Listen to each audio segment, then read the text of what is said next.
গ্রেপ্তার হতে পারেন জাজ মাল্টিমিডিয়ার পরিচালক আব্দুল আজিজ। ঢালিউডের এই প্রভাবশালী প্রযোজকের বিরুদ্ধে প্রতারণার মামলা করেছেন নবাগত অভিনেত্রী জাকিয়া কামাল মুন। আদালতে তার বিরুদ্ধে গ্রেপ্তারি পরোয়ানা জারি করেছে।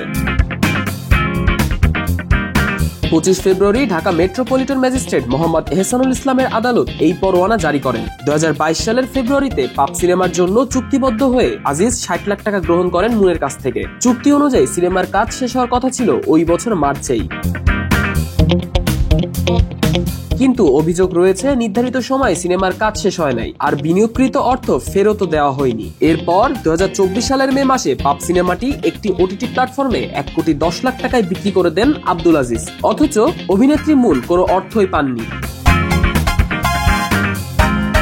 মামলার নথিতে আরো উল্লেখ করা হয়েছে, টাকা ফেরত দিতে অস্বীকৃতি জানানোর পাশাপাশি আজিজ নায়িকার ক্যারিয়ার ধ্বংসেরও হুমকি দেন। সব মিলিয়ে পরিস্থিতি এমন জায়গায় পৌঁছায় যে মুন আইনের আশ্রয় নিতে বাধ্য হন। এদিকে মামলার বিষয়ে আব্দুল আজিজের কোনো বক্তব্য পাওয়া যায়নি।